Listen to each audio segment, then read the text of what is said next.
اور آپ وسلم کا فرمان ہے کہ مردوں کے لیے سب سے اچھی سب پہلی اور سب سے بدترین آخری ہے، اور عورتوں کے لیے سب سے اچھی سب آخری اور سب سے بدترین پہلی ہے۔ پھر ہم دیکھتے ہیں کہ یہ شہر القرآن ہے، آپ نے ابھی سورۃ القدر میں تلاوت بھی سنی پڑھا کہ اس مہینے میں قرآن نازل ہوا ہے۔ تو اللہ تعالیٰ فرماتے ہیں سورۃ الصاد میں آیت نمبر 29، یہ کتاب جسے ہم نے تمہاری طرف نازل کیا ہے بابرکت ہے، تاکہ وہ اس کی آیات میں غور و فکر کریں اور عقل والے نصیحت پکڑیں۔ تو قرآن مجید کو غور و فکر سے پڑھیں، اس میں تدبر کریں۔ ہمارے درس ہوں گے، پچھلے سال سے آپ نے کہا ہے، میں تو چھٹی چاہ رہی تھی رمضان میں، آپ لوگوں نے کہا نہیں کہ رمضان میں چاہے آدھا گھنٹہ 1 گھنٹہ کچھ نہ کچھ ضرور ہماری سورۃ الاعراف بھی ہمیں کمپلیٹ کرنی ہے، تو ہمارے دروس بھی رہیں گے انشاءاللہ، کیونکہ عبادت کا مہینہ ہے، شہر القرآن ہے، تو قرآن کے حلقے بھی ہونا چاہیے، قرآن کی کلاسز بھی ہونی چاہیے، تو ضرور کریں۔ پھر قرآن مجید کے سیکھنے کے ساتھ ساتھ سکھانے کا بھی اہتمام کریں۔ اگر آپ کسی کو پڑھا رہی ہیں تجوید یا کچھ بھی، تو اس کو نہ بند کریں کہ رمضان ہے میں روزے سے ہوں، نہیں، بلکہ یہ تو شہر القرآن ہے، تو قرآن پڑھنا چاہیے۔ اور دورہ قرآن بھی آپ سنیے گا دوبارہ سے، روز کا ایک پارہ 15-15 منٹ کر کے۔ کچن میں لیٹنے آئی ہیں، کچن میں تو 2 گھنٹے 3 گھنٹے گزر ہی جاتے ہیں، پورا ہو جاتا ہے قرآن تو۔ اور اللہ تعالیٰ آپ وسلم کی حدیث مبارکہ بھی ہے، خیرکم من تعلم القرآن وعلمہ، تم میں سے بہترین وہ ہے جو قرآن سیکھے اور سکھائے۔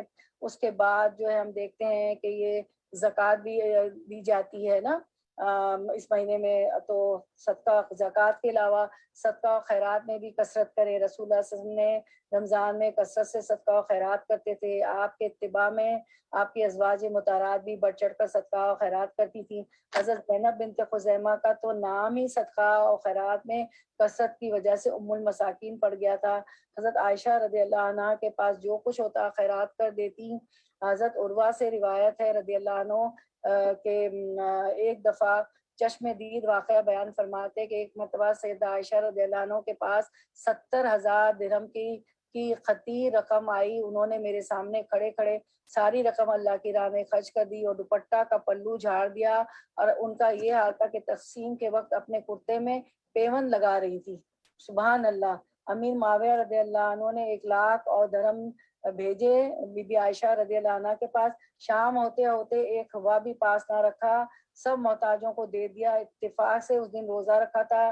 لونڈی نے عرض کی افطار کے سامان کے لیے تو کچھ رکھ لیا ہوتا، تو فرمایا تم نے یاد دلا دیا ہوتا۔ ایک مرتبہ بی بی عائشہ رضی اللہ عنہ روزے سے تھی، گھر میں ایک روٹی کے سوا کچھ نہ تھا، اتنے میں ایک سائلہ نے آواز دی، سائلہ یعنی مانگنے والی، اور سائل مانگنے والا، تو ایک سائلہ نے آواز دی تو لونڈی کو حکم دیا کہ وہ ایک روٹی بھی اس کی نظر کر دو۔ لونڈی نے کہا کہ شام کو افطار کس چیز سے کیجیے گا؟ فرمایا یہ تو دے دو۔ شام ہوئی تو کسی نے بکری کا سالن ہدیتاً بھیجا۔ لونڈی سے حضرت عائشہ نے فرمایا دیکھو یہ تمہاری روٹی سے بہترین چیز اللہ نے بھیج دی، تو میری بہنوں دینے سے مال بڑھتا ہے، کبھی بھی نہیں گھٹتا۔ پھر ہم جو ہے زکوٰۃ بھی اس میں دیتے ہیں، تو ہماری زکوٰۃ اپنی سالانہ زکوٰۃ لازماً ادا کرنی ہے۔ زکوٰۃ کے کا ہم دیکھ لیتے ہیں سورۃ التوبہ کی آیت نمبر 60 میں زکوٰۃ کا اللہ تعالیٰ فرماتے ہیں کہ 8 لوگوں کو زکوٰۃ دی جائے گی۔ اسکرین پہ ہم دیکھتے ہیں انما الصدقات للفقراء والمساکین والعاملین علیہا والمؤلفۃ قلوبهم وفی الرقاب والغارمین وفی سبیل اللہ وابن السبیل فریضۃ من اللہ واللہ علیم حکیم۔ سورۃ التوبہ آیت 60 اللہ تعالیٰ فرماتے ہیں، اب دیکھیں یہ 8 مد ہے نا، اور 2.5% ہمیں زکوٰۃ دینا۔ یہ صدقات تو دراصل فقیروں اور مسکینوں کے لیے ہیں، ان لوگوں کے لیے جو صدقات کے کام پر معمور ہوں، اور ان کے لیے جن کی تالیف قلب مطلوب ہو۔ نیز یہ گردنوں کے چھڑانے اور قرض داروں کی مدد کرنے میں اور راہ خدا میں اور مسافر نوازی میں استعمال کرنے کے لیے ہیں۔ ایک فریضہ ہے اللہ کی طرف سے، اور اللہ سب کچھ جاننے والا اور دانا و بینا ہے۔ اب ان 8 مت کو آپ کیسے سمجھیں گی؟ پہلے تو 2.5% کو سمجھ لیں۔ 2.5% ایسے دینا ہے کہ آپ کا سال بھر آپ نے خرچہ کیا، ٹھیک ہے، سال آپ کا گزر گیا، سال گزرنے پہ پورے خرچے اخراجات کرنے کے بعد سارے کھانا پینا گروسری، بچوں کے اسکول لینا دینا آنا جانا کپڑے ہر چیز کرنے کے بعد، گھر کا کرایہ ٹیکسز سب بھرنے کے بعد آپ کے پاس جتنا بچا ہے اس میں سے 2.5% 2.5% آپ اپنے مال کی زکوٰۃ دیں گی۔ اگر آپ کے پاس 7 تولے سونا ہے تو اس پہ آپ زکوٰۃ دیں گی 7 تولے سونے پر، ٹھیک ہے۔ اچھا وہ ہوتا ہے 81.64 گرام. 7 تولے کتنا ہوتا ہے؟ آپ کے پاس اگر 81.64 گرام سے زیادہ ہے تو آپ زکوٰۃ دیں گی اس پہ 2.5%. اور اگر آپ کے پاس چاندی 52 تولہ ہے یعنی 606.51 گرام ہے تو اس پہ بھی آپ کو زکوٰۃ آپ کی لازم ہو جائے گی. ٹھیک ہے. اور جو ہے 1 گرام میں 11.669 ہوتے ہیں. ٹھیک ہے.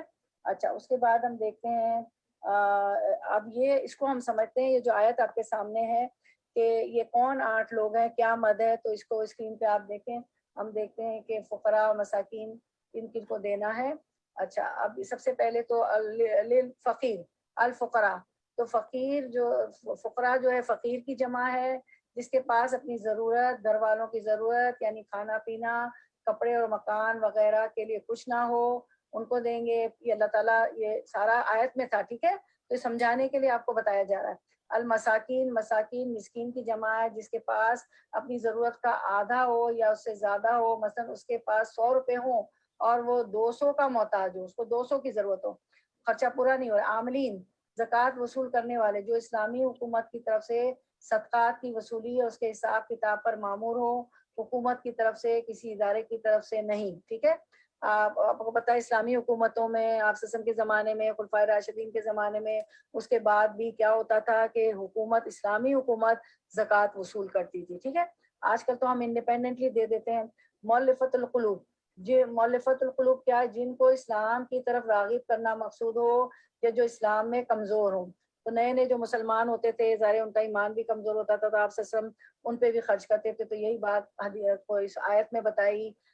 غارمین, جو مقروض ہو گئے ہوں, جن کے اوپر ضمانت کا بوجھ ہو, جو قرض دار ہوں. الرقاب, گردن آزاد کرنے میں, اغوا کاروں یا غلاموں کو آزاد کرنے میں یا قیدیوں کو رہا کرنے میں خرچ ہوگا زکوٰۃ کا مال.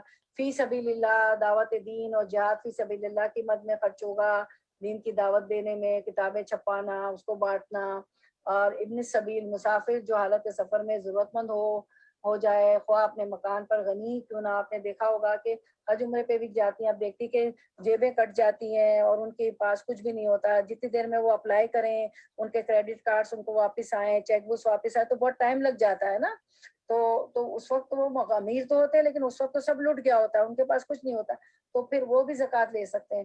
تو زکوٰۃ ان سب کے لیے اللہ کی طرف سے فریضہ ہے. زکوٰۃ کے مستحق یہ تمام افراد ہیں, یہ مدیں ہیں. اب دیکھیں قرآن کی مجلسوں میں آنے سے یہ فائدہ ہوتا ہے کہ اب ہم محتاج نہیں رہے. اب زکوٰۃ کس کو دینی ہے, آپ نے یہ اسکرین شاٹ لیا, یہ نکالا, اور جو پوچھے اس کو بھی آپ نے بھیج دیا, اور پھر آپ نے آیت بھی بھیج دی اور آیت کو سمجھا بھی دیا اس اسکرین شاٹ سے. تو آپ زیادہ سے زیادہ لوگوں کو دعوت دیں, کہیں کہ ہمیں تو ایک کتاب بنا کر اسکرین پہ دکھائی جاتی ہے, اور جو ہے محتاجی بھی ختم ہو جائے گی نا. کہ ہم جیسے کہ قرآن ہمارے اسکرین پہ ہوتا ہے, آپ سب کو بتائیں. ٹھیک ہے. کہ اسکرین پہ ہوتا ہے قرآن اور ہم جو ہے سب دیکھ رہے ہوتے ہیں, تو زیادہ سے زیادہ جو علم آپ حاصل کر رہی ہیں, جو لذت, جو قرآن کی لذت آپ حاصل کر رہی ہیں, وہ لوگوں کو بھی لائیں کہ بالکل محتاجی ختم ہو جائے گی. سب کچھ جو ہے سامنے ہمارا اسکرین پہ ہوتا ہے, تفصیل بھی ہوتی ہے, ٹرمنالوجی بھی ہوتی ہے, دعائیں بھی ہوتی ہیں. ٹھیک ہے. زیادہ سے زیادہ لوگوں کو لائیں تو آپ کو بہت ثواب ملے گا. جو آپ حاصل کریں دوسرے بھی حاصل کریں گے تو آپ کو ثواب ملے گا انشاءاللہ انشاءاللہ. ٹھیک ہے. تو آپ اسکرین شاٹ لے لیں اس کا. اوکے. اس کے بعد ہم دیکھتے ہیں کہ ذکر الہی میں بہت ہمیں رغبت کرنی ہے رمضان کے مہینے میں. ویسے رمضان تو ایک ٹریننگ پیریڈ ہے, رمضان کے بعد پوری عمر بھی ہمیں یہی کام کرنا ہے. تو ماہ رمضان میں کثرت سے اللہ کا ذکر کرے, اس لیے کہ اس مہینے میں عبادت گزاروں کے اعمال کا بدلہ دیگر دنوں کی نسبت زیادہ ہوتا ہے. رمضان میں تمام نوافل کا اجر جو ہے فرض کے برابر ہوتا ہے, اور فرائض کا اجر تو بے حساب ہے. ایک حدیث مبارکہ ہے کہ مثل الذی یذکر ربہ, کہ نبی صلی اللہ علیہ وسلم نے فرمایا اپنے رب کو یاد کرنے والے اور نہ کرنے والے کی مثال زندہ اور مردہ کی سی ہے. تو کام کاج کے دوران بھی میری بہنوں اپنی زبان کو اللہ کے ذکر سے تر رکھیں. اور یہ سائنس بھی پروو کر رہی ہے کہ عادات کو بدلنے کے لیے 30 دن چاہیے ہوتے. کتنے 30 دن؟ تو اللہ تعالیٰ نے تو پہلے ہی ہمیں 30 دن دے دیے کہ اس میں اپنی عادات بدل لینا. تو نماز ہے, روزے ہیں, عبادات ہیں, اپنے ہر اعضاء کو کنٹرول میں رکھنا, کوئی غلط چیز نہیں دیکھنا, کان سے کوئی غلط چیز نہیں سننا, کوئی کہیں غلط قدم نہیں اٹھانا. تو ایک ٹریننگ پیریڈ ہے جس میں سارا سال وہ ٹریننگ رہے اور پھر پوری عمر کے لیے ہم جو ہے اس طرح کے اچھے اچھے کام کریں, عبادت اچھی طرح سے کریں. تو ذکر ایک جامع اس طرح ہے جس میں اللہ تعالیٰ کی تسبیح ہے, تسبیح کہتے ہیں سبحان اللہ, تحمید کرنا الحمدللہ, تکبیر اللہ اکبر, تحلیل جو ہے لا الہ الا اللہ. اور حضرت جابر بن عبداللہ کہتے ہیں کہ میں نے رسول اللہ صلی اللہ علیہ وسلم کو فرماتے ہوئے سنا, لا الہ الا اللہ سب سے افضل ذکر ہے اور الحمدللہ سب سے افضل کلمہ شکر کا ہے. تو اگر میزان پہ ہمارے اعمال تولے جائیں گے اور لا الہ الا اللہ جس نے زیادہ پڑھا ہوگا وہ رکھا جائے گا تو لا الہ الا اللہ کا پلہ بھاری ہو جائے گا, افضل ذکر ہے اور الحمدللہ افضل کلمہ بھی ہے اور شکر بھی ہے. تو رسول اللہ صلی اللہ علیہ وسلم نے فرمایا کیا میں تمہیں ایسی چیز نہ بتاؤں جس کے ذریعے تم اپنے سے پہلوں کے درجوں کو پالو گے, بعد والے تمہارے درجے کو نہ پہنچ سکیں گے اور تم تمام لوگوں میں بہترین قرار پاؤ گے سوائے اس شخص کے جو اسی طرح کا عمل کرے گا. تم لوگ ہر نماز کے بعد سبحان اللہ الحمدللہ اللہ اکبر 33 مرتبہ کہا کرو, اور یہ ہم کرتے ہیں اور 100 کی گنتی پورے کرنے کے لیے ہم چوتھا کلمہ پڑھتے ہیں ماشاءاللہ الحمدللہ. اس کے بعد ہم دیکھتے ہیں کہ لیلۃ القدر, لیلۃ القدر آپ کو پتہ ہے کہ انا انزلناہ فی لیلۃ القدر, اللہ نے فرمایا کہ ہم نے قرآن کو لیلۃ القدر میں نازل فرمایا. تو رمضان کے آخری عشرے میں اپنے اہل و عیال کو عبادت کے لیے خصوصی ترغیب دلانا مصنون ہے, کیونکہ یہ حدیث مبارکہ ہے. اسکرین پہ بھی آپ دیکھیں گے کہ حضرت عائشہ رضی اللہ عنہ فرماتی ہے کہ جب رمضان کا آخری عشرہ شروع ہو جاتا تو آپ صلی اللہ علیہ وسلم عبادت کے لیے کمر بستہ ہو جاتے, راتوں کو جاگتے اور اپنے اہل خانہ کو بھی جگاتے تھے, ٹھیک ہے, راتوں کو جگاتے تھے. اس کے بعد ہم دیکھتے ہیں کہ بی بی عائشہ رضی اللہ عنہ فرماتی ہیں کہ ابن عباس سے روایت ہے کہ نبی صلی اللہ علیہ وسلم نے فرمایا کہ لیلۃ القدر کو رمضان کے آخری عشرے میں تلاش کرو جب 9 7 5 راتیں باقی رہ جائیں, یعنی 21ویں 23ویں 25ویں رات, ایک اور روایت میں آتا ہے 21ویں 23ویں 25ویں 27ویں 29ویں رات کو تلاش کرو. ام المومنین عائشہ رضی اللہ عنہ کہتی ہیں کہ میں نے پوچھا یا رسول اللہ اگر میں شب قدر پالوں تو اس میں کیا کہوں, تو آپ سب نے فرمایا کہو اللہم انکا عفو تحب العفو فاعف عنی, اے اللہ تو معاف کرنے والا کرم کرنے والا ہے, معاف کرنے کو پسند کرتا ہے, بس مجھے معاف کر دے, ٹھیک ہے. اور اگر آپ کہیں گی سب کے لیے گھر والوں کے لیے تو کہیں گی فاعف عنا, یا اللہ ہم سب کو معاف کر دے. تو خوب عبادت کریں, تراویح, قیام اللیل, سحری, افطار, سحری کے وقت دعا, افطار کے وقت دعائیں, جلدی سے اپنا کچن بند کر دیں 15 منٹ پہلے 10 منٹ پہلے, اور جو ہے اگر کوئی دعوت ہے زیادہ لوگ ہیں نہیں بند کر پا رہی ہیں نہیں تو آپ پھر زبان سے تو ضرور ذکر اور دعا کرتی رہیں, اور مسنون اگر ٹائم ہے تو وہ جو آپ کے پاس قرآنی اور مسنون دعا ہے, اورنج بک ہے, اس سے دعا کر لیں, 10-15 منٹ اس میں لگتے ہیں, چاہے پوری نہ کتاب ختم ہو تھوڑی بھی پڑھ لیں, نہیں تو پھر زبان سے اپنی اردو میں اپنی جو بھی لینگویج ہو آپ جو جس میں بھی بات کرتی ہوں مدر ٹنگ میں کریں, اللہ تو سنتے ہیں. پھر لیلۃ القدر جو ہے جو آپ کو پتہ ہے کہ 1000 مہینوں سے بھاری ہے, اس کی عبادت کا ثواب اتنا ہے جیسے 93.33 سالوں کا ثواب ملا. ہمیں تو معلوم بھی نہیں کہ ہم 93 ایئر زندہ رہیں گے یا 83 ایئر زندہ بھی ہیں کہ نہیں, مطلب اتنی عمر بھی ہے کہ نہیں. اور اگر ہر رمضان میں اتنے ہی ہم نے سالوں کی ہمیں عبادت مل گئی, اتنا ثواب مل گیا, تو پھر تو کیا کہنے. انشاءاللہ بخشش ہی بخشش اور اعلیٰ درجے کے جنتی اللہ ہمیں بنا دے انشاءاللہ. اور پھر لیلۃ القدر جو ہے نا اس کو جو ہے اس کی صبح جو ہے سورج بلند ہونے تک شعاع نہیں ہوتی, آپ خود بھی دیکھ سکتی ہیں, واللہ عالم بالصواب, لیکن یہ علماء کا کہنا ہے کہ اس کی صبح سورج بلند ہونے تک شعاع نہیں ہوتی ہے, تو آپ صبح اٹھ کے دیکھ بھی سکتی ہیں. تو یہ اللہ کی کائنات کے غور کرنے کا بھی ثواب ملے گا, کیونکہ آیات کونی میں اللہ کی کائنات میں غور و فکر کرنے کا بھی ثواب ہے.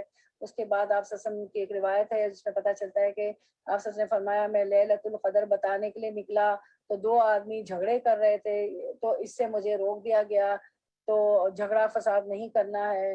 اور پھر اس ظاہر ہے آپ نے فرمایا اس میں بھی کوئی مصلحت تھی کہ وہ ایک ہی رات ہم عبادت کر کے بیٹھ جاتے ہیں, تو اس کی وجہ سے ہم طاق راتیں ڈھونڈنے میں ہم پورا عشرہ آخری عشرہ بہت زیادہ عبادت کرتے ہیں, بہت زیادہ, ٹھیک ہے. اس کے بعد ہم دیکھتے ہیں کہ اللہ تعالیٰ کا قرب حاصل کرنے کے لیے اعتکاف کے بارے میں دیکھتے ہیں کہ اللہ تعالیٰ کا قرب حاصل کرنے کے لیے عبادت کی غرض سے مسجد میں رہنا اعتکاف کہلاتا ہے.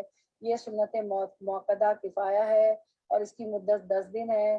یہ سنت موقدہ کفایہ ہے، ہر کوئی ضروری نہیں کہ ہر کوئی کرے، لیکن ہمارے محلے کی مسجد میں ایک آدمی کو ضرور لازماً جو ہے اس کے لیے بیٹھنا چاہیے، اعتکاف کے لیے ضرور بیٹھے، ایک آدمی تو ضرور ہونا چاہیے نا. تو یہ تو مردوں کے کام ہے، وہ دیکھ لیتے ہیں انشاءاللہ ایک کون بیٹھے کون نہ بیٹھا ہے کہ نہیں. اس کے بعد ہر سال رمضان میں آپ صلی اللہ علیہ وسلم 10 دن اعتکاف فرماتے تھے، لیکن وفات کے سال آپ نے 20 دن اعتکاف فرمایا. اگر کسی کو اعتکاف کے لیے 10 دن میسر نہ آ سکیں تو میری بہنوں جتنے دن میسر ہوں اتنے دنوں ہی کا اعتکاف کر لینا چاہیے. حضرت عبداللہ بن عمر سے روایت ہے رضی اللہ عنہ، حضرت عمر نے نبی کریم صلی اللہ علیہ وسلم سے پوچھا، اے اللہ کے رسول، میں نے زمانہ جاہلیت میں مسجد حرام میں ایک رات کا اعتکاف کرنے کی نظر مانی تھی. آپ صلی اللہ علیہ وسلم نے فرمایا اپنی نظر پوری کرو. فجر کی نماز کے بعد اعتکاف بیٹھنا سنت ہے. اعتکاف کے لیے روزہ رکھنا لازمی ہے. عورتوں کو بھی مسجد میں اعتکاف کرنا چاہیے. حضرت عائشہ رضی اللہ عنہ سے روایت ہے کہ نبی کریم صلی اللہ علیہ وسلم رمضان کا آخری عشاء اعتکاف فرمایا کرتے تھے، یہاں تک کہ آپ نے وفات پائی تو آپ کے بعد آپ کی ازواج مطہرات نے اعتکاف کیا. قریبی مسجد میں اعتکاف کی سہولت نہ ہو تو خواتین گھر کے کمرے یا گوشے میں اعتکاف کر سکتی ہیں، لیکن یہ مسنون اعتکاف شمار نہ ہوگا کیونکہ مسنون اعتکاف مسجد میں ہوتا ہے. آج سبسن کی زوجہ محترمہ آپ کے پاس اعتکاف میں آتی بھی تھی ملنے، تو ضرورت کے تحت اعتکاف میں اٹھ سکتے ہیں، کھانے پینے کے لیے، رفع حاجت کے لیے، غسل کرنے کے لیے، ہمیں کھانا دینے کے لیے بھی. آپ کے مرد بھی اعتکاف میں تو کھانا دینے کے لیے بھی گھر والے جا سکتے ہیں، بس ضرورت کے تحت. پھر ہم دیکھتے ہیں کہ رمضان المبارک کے اختتام پر عید الفطر اہل ایمان کے لیے خوشیوں کا ایک پیغام لاتی ہے، تو ہمیں اس میں بھی کچھ چیزوں کا خیال رکھنا چاہیے. عید کے لیے لباس اور دیگر چیزوں کی تیاری ہر دل کی خوشی سے کریں، اپنی استطاعت کے مطابق اچھا اور خوبصورت لباس بنوانا چاہیے. عید کی خوشیوں میں ہمیں معاشرے کے، سوسائٹی کے دیگر غریب اور افراد ہیں، نادار افراد ہیں، ان کو بھی شریک کریں اور جو ہے ممکنہ حد تک ان کی مدد کریں. یتیم بچوں کا بہت خیال کریں. اگر بہت چھوٹے بچے ہیں تو ان کو کھلونے بھی دیں. اکثر ہم ان کو ٹوائز نہیں دے رہے ہوتے، ہم کہہ رہے نہیں پیسہ بھی دیں، چیزیں بھی دیں. ان کو ٹوائز دے تو ننے معصوم بچے اتنے خوش ہو جاتے ہیں. عید کے دن اپنے ساتھ ساتھ بچوں کو بھی سنت نبی کی روشنی میں تیاری کرانا چاہیے. اور خاص طور پہ یہ ضرور چاند کی دعا، چاند دیکھنا تو وہیں سے خوشی شروع ہو جاتی. عید کے روز مسواک کرنا ہے، غسل کرنا، بہترین لباس پہننا اور خوشبو لگانا سنت ہے، اسے مستدرک کے حاکم میں بتایا گیا. نماز عید کے جانے سے پہلے آپ صلی اللہ علیہ وسلم کی سنت پہ ہمیں عمل کی نیت سے سنت پہ عمل کی نیت کرنی ہے، اور وہ یہ ہے کہ میٹھی چیز کھا کے جائیں، کیونکہ آپ صلی اللہ علیہ وسلم کھجور کھا کے جاتے تھے. ہمارے یہاں تو کھجور بھی کھا لیں، شیر خرما سویاں بھی بنا ہوتا ہے ماشاءاللہ، تو میٹھی چیز کھا لیں، کھجور بھی کھا لیں پہلے. خواتین نماز کی ادائیگی کے لیے عیدگاہ جائیں. آپ صلی اللہ علیہ وسلم نے فرمایا کہ ام عطیہ سے روایت ہے، فرماتی ہیں کہ ہمیں حکم دیا، یعنی نبی صلی اللہ علیہ وسلم نے، کہ ہم جوان کنواری لڑکیوں اور پردہ نشین عورتوں کو دونوں عیدوں کے دن نماز کے لیے لائیں. حکم دیا کہ حیض والیاں مسلمانوں کی نماز کی جگہ سے دور رہیں. حیض والی عورتوں کو بھی آنے کے لیے کہا، کیونکہ ہمارا جتنا زیادہ اجتماع ہوگا، جتنی بڑی گیدرنگ ہوگی مسلمانوں کی، تو غیر قوموں پہ، دوسری قوموں پہ جو ہے روب پڑے گا، کہ کثرت کا روب پڑتا ہے نا. تو عیدگاہ جاتے ہوئے آہستہ آہستہ آواز میں تکبیریں پڑیں گی، تو ہم تکبیرات پڑھ لیتے ہیں، دیکھ لیتے ہیں، جان لیتے ہیں. اسکرین پہ دیکھیں سب لوگ، تو تکبیرات ہم پڑھتے ہیں، جانتے ہیں انشاءاللہ.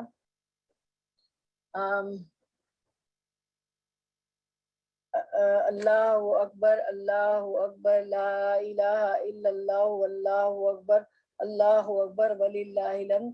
اللہ سب سے بڑا ہے، اللہ سب سے بڑا ہے، اللہ کے سوا کوئی معبود نہیں، اللہ سب سے بڑا ہے، اللہ سب سے بڑا ہے، اللہ کے لیے سب تعریف ہے.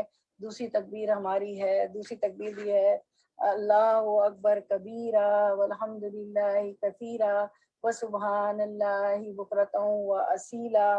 تو یہ تکبیرات پڑھنی ہے جب تک خطبہ نہیں شروع ہوتا. کسی وجہ سے عیدگاہ نہ جا سکیں تو صحیح بخاری کی روایت ہے تو گھر میں 2 رکعت نماز ادا کر لیں، اور عید کے روز ملاقات کرتے ہوئے ایک دوسرے کو مندرجہ ذیل دعا دیں. کیا ہے؟ تقبل اللہ منا ومنکم، اللہ تعالی ہم سے اور آپ سے عبادت قبول فرمائے. کون سی عبادات؟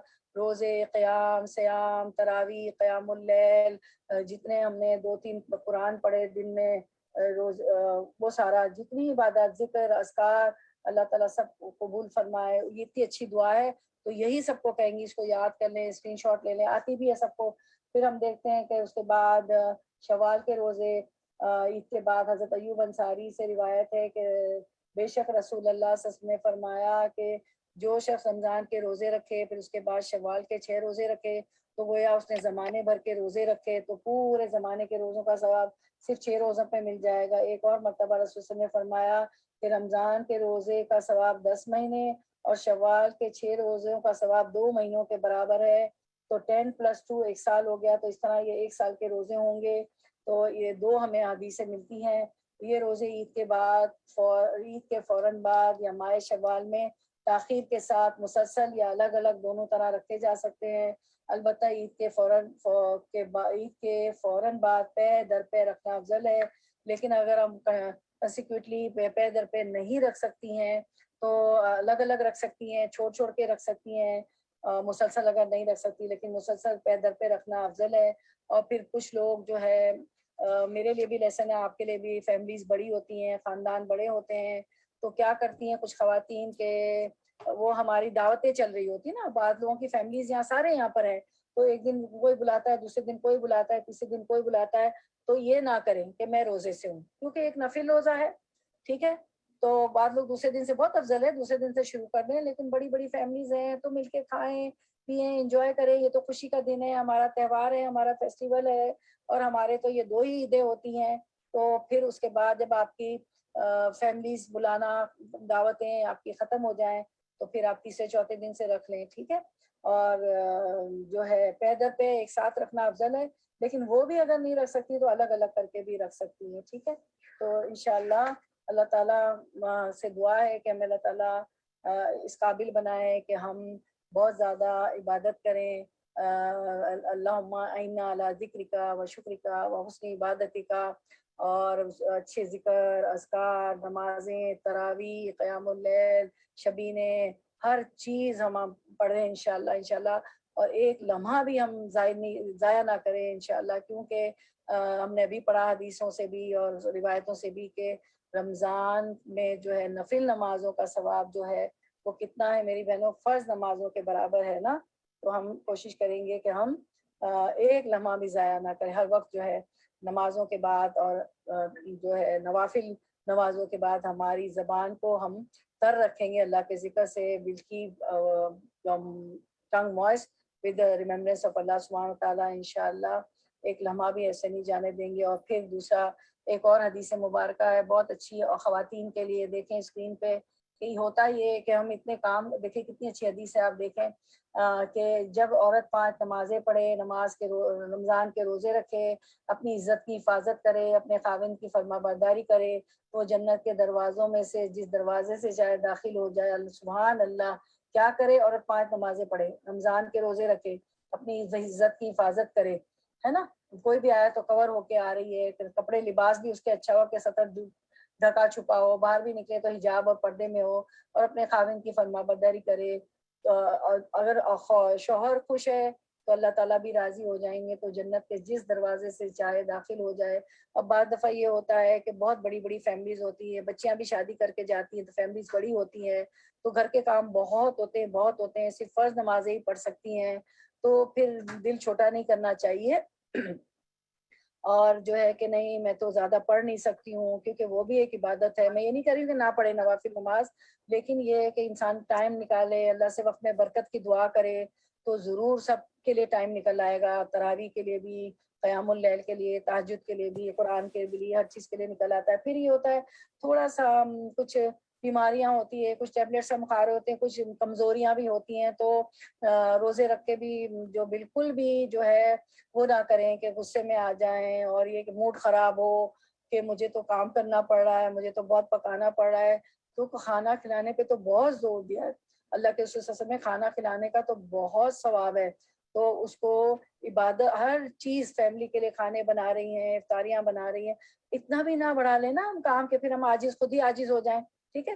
تو اس کو بس, اور اسراف ہو جائے, پھر بہت زیادہ بنا بنا کے پھینکیں, تو کام تو بہرحال بڑھ جاتا ہے, عبادت بھی بڑھ جاتی ہے. تو یہی تو صبر ہوتا ہے, اور یہی تو امتحان ہے, اور اسی سے تو اللہ کا قرب حاصل ہوگا کہ ہم نہ منہ بگاڑیں, نہ باڈی لینگویج سے دکھائیں کہ میں آپ کو برا لگ رہا ہے کام کرنا, بہت زیادہ عبادت کرنا، یا ہم جتا رہے ہیں کہ ارے مجھے تو 3 قرآن بھی کسی طرح دورہ قرآن بھی سننا ہے، مجھے تو تراویح میں بھی قرآن کرنا ہے، مجھے تہجد میں بھی قرآن کرنا ہے، مجھے قرآن ایک پڑھنا بھی ہے. تو یہ ہے کہ یہ تو اللہ کے لیے کر رہے ہیں، یہ تو ہم اپنی جنت کمانے کے لیے کر رہے ہیں نا، کہ کسی پہ احسان تو نہیں کر رہے ہیں ہم کہ پھر ہم پھر اپنی طاقت بھی دیکھ لیں. بعض لوگ ایج کی وجہ سے دوائیاں بھی ایسی ہوتی کہ نیند بھی آتی ہے، تو ضروری نہیں کہ جو میں کہوں اس کو آپ لبیک کر بات اللہ کی بات پہ آمنا صدق نہ کہنا ہے، میری بات پہ نہیں کہنا ہے. میں تو ایک ٹپس دے رہی ہوں آپ کو، کیونکہ وفاف نے مجھے کہا کہ پچھلا رمضان آپ کے ساتھ بہت اچھا گزرا، پورے قرآن ہو جاتے تھے تہجد میں تراویح میں، اور کبھی ایسا بھی ہوتا تھا کہ تھکی ہوئی ہوتی تھی تو نہیں بھی اس سے ہو سکتا تھا.